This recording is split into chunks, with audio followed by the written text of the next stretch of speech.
I woke up alone with 3 broken ribs while my family vanished for 5 days.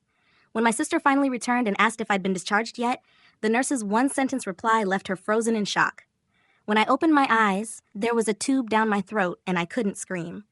But the thing I remember most clearly wasn't the pain or the machines beeping around me. It was the empty chair beside my bed. Nobody was holding my hand. Nobody was waiting for me to wake up. My sister Claire had sat in that chair for exactly 20 minutes on the first night, long enough to sign paperwork saying she wouldn't be financially responsible for my medical bills. Then she'd left. My parents hadn't come at all. I didn't know any of that yet.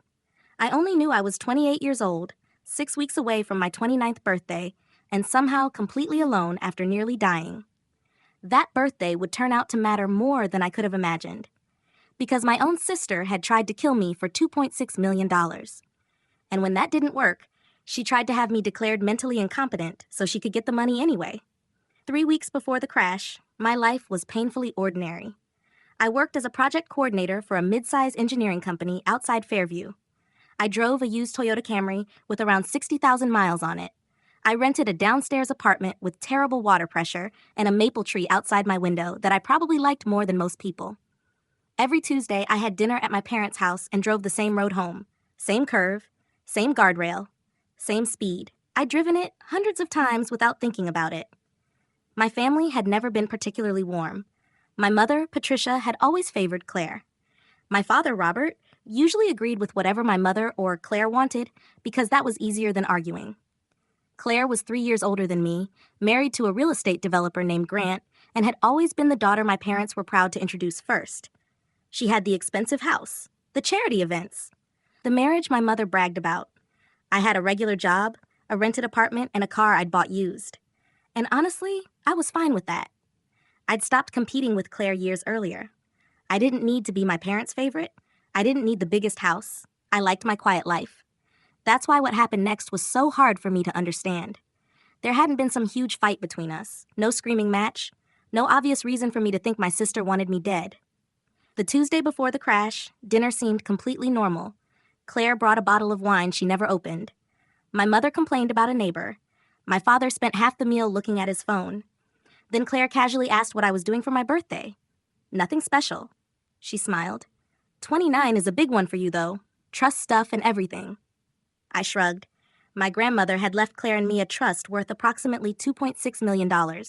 My share would vest fully on my 29th birthday. I knew that. Claire knew that. Everyone in the family knew it. So at the time, her comment didn't seem important. Later, I would replay it over and over. Trust stuff. Nobody says that casually unless they've already been thinking about it. When I left my parents' house that night, Claire stayed behind. She said she was helping Mom reorganize a closet.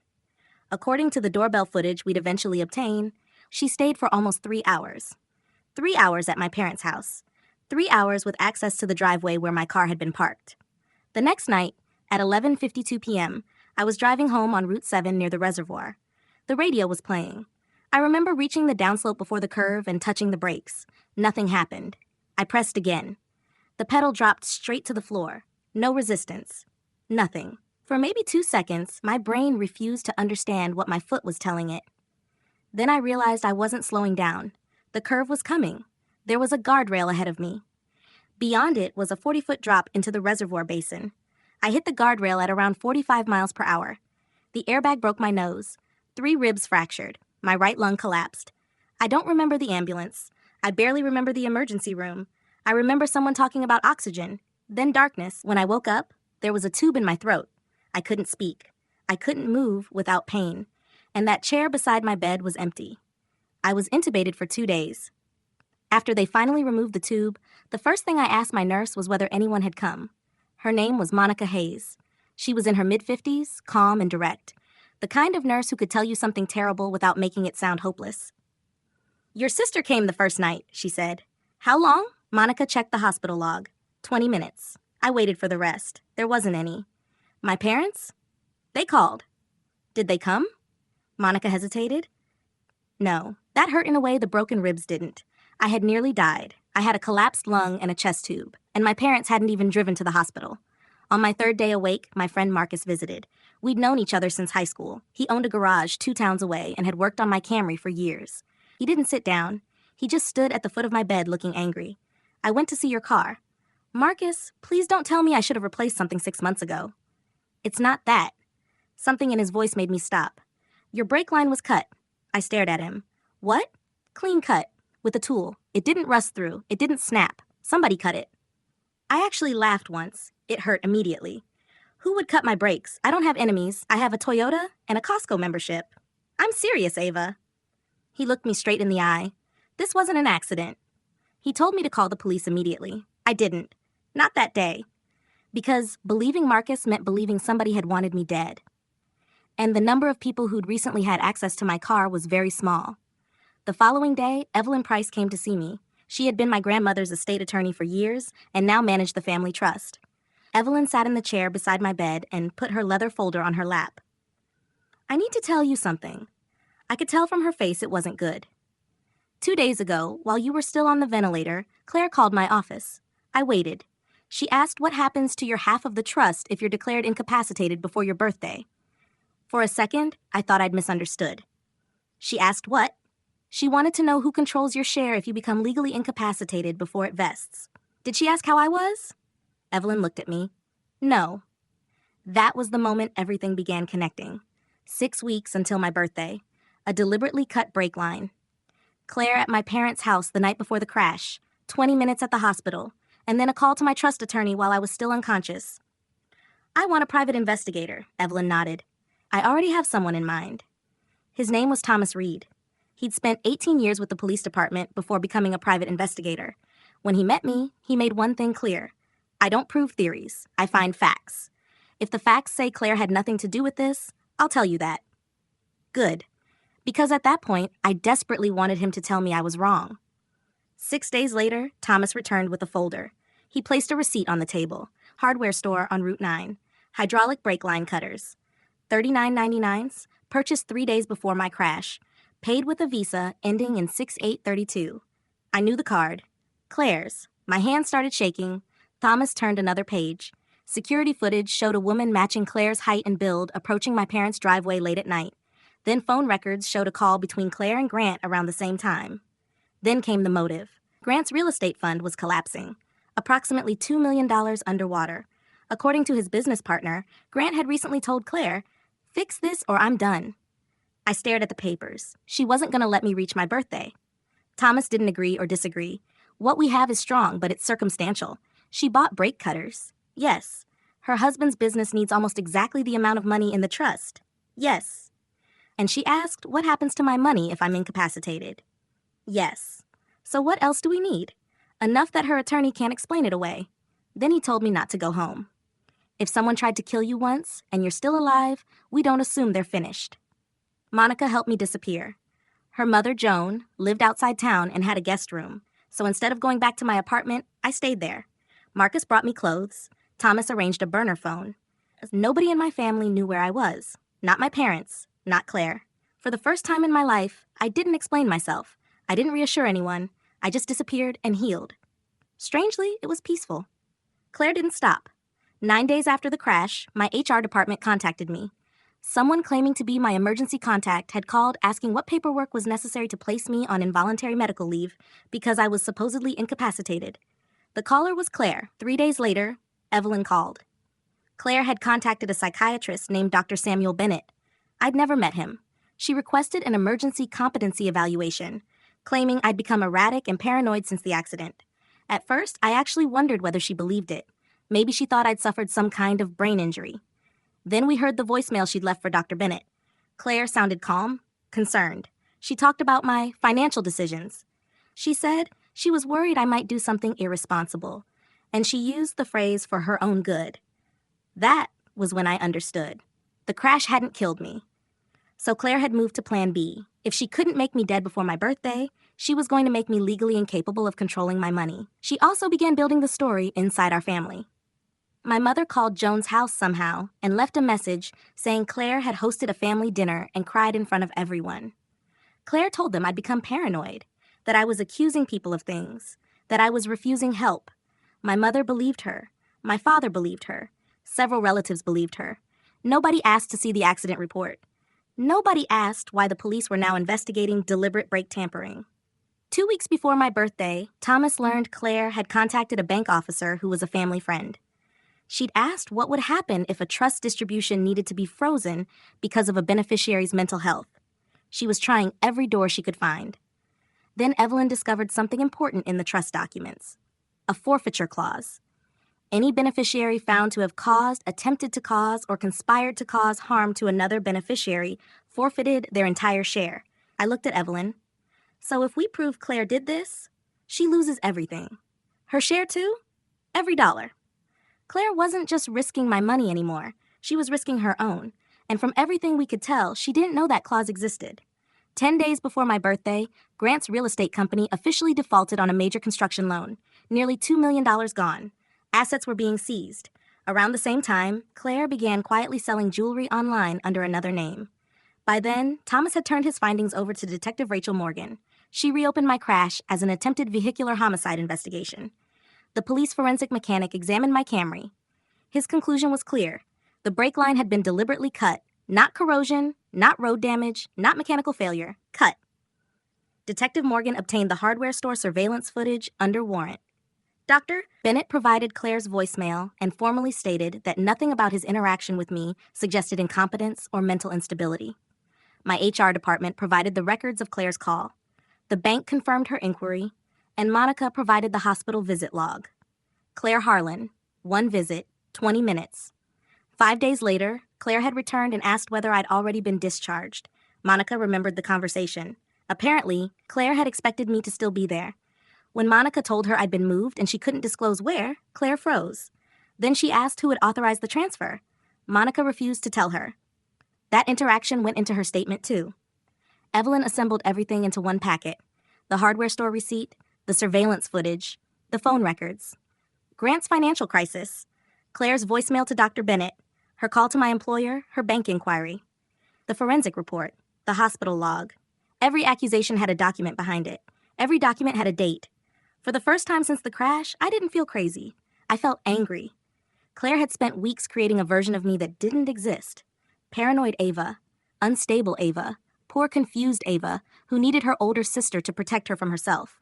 And people believed it because Claire had spent her whole life learning exactly how to sound reasonable.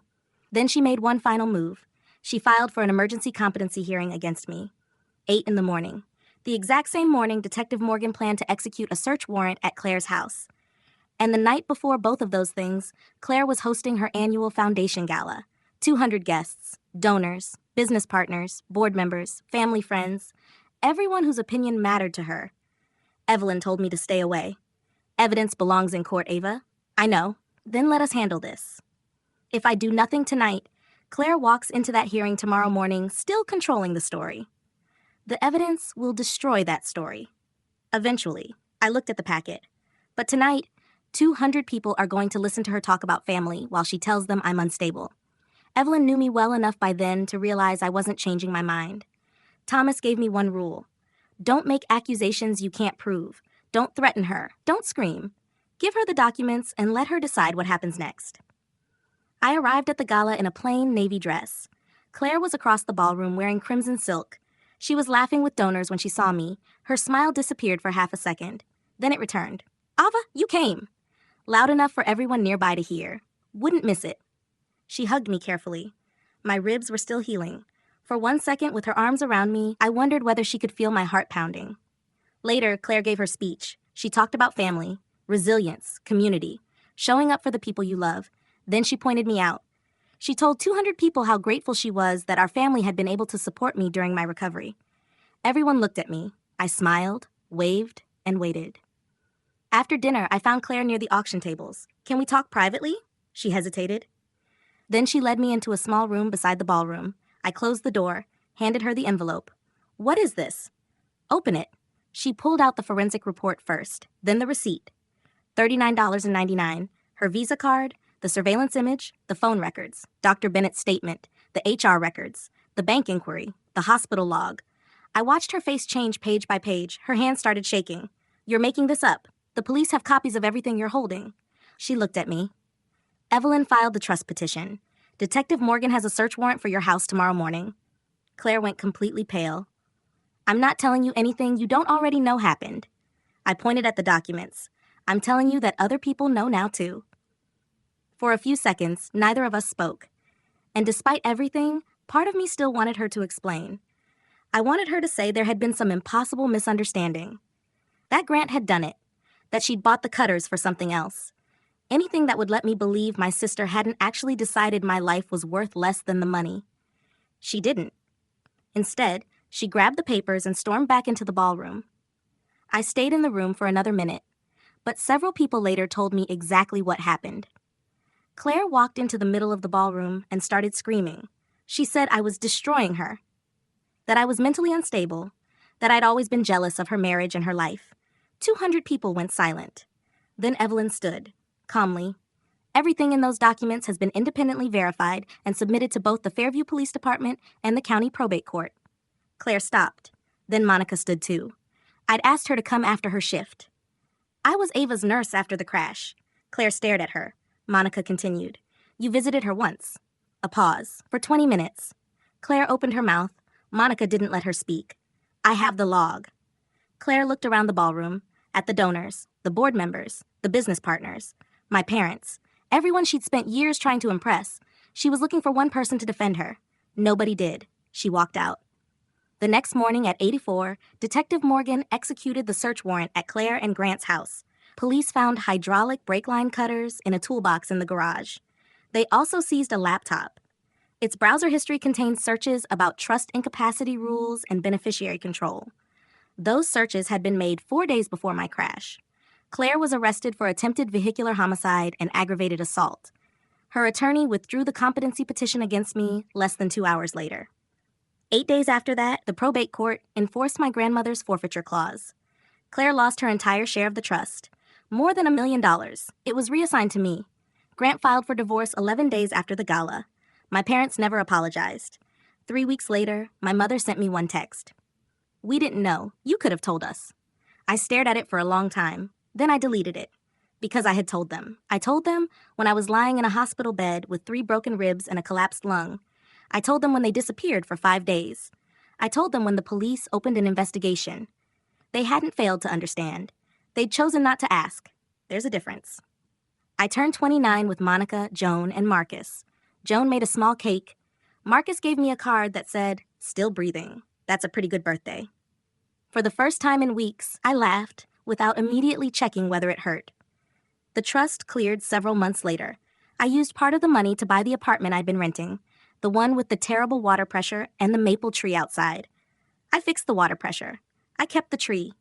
Claire eventually accepted a plea deal, 8 years in prison with the possibility of parole after 5. I didn't attend the sentencing. Evelyn went for me. She told me Claire never looked up. Sometimes I still think about those 20 minutes. Not because I'm angry anymore. That part faded. I think about them because they may have been the most honest thing Claire ever gave me. 20 minutes. Exactly enough time to protect herself from my hospital bills, and not 1 second more. But Monica wrote those 20 minutes down. A date, a name, a time, one visit. 20 minutes. Claire spent weeks telling everyone that I was paranoid and that she'd been the loving sister desperately trying to help me. But records don't care who sounds more convincing. A receipt doesn't care who your parents believe. A security camera doesn't care who cries at dinner. A forensic report doesn't care how respected your family is. And a hospital log doesn't care whether the person who signed it thought anyone would ever look at it again. In the end, Claire wasn't brought down by one dramatic confession.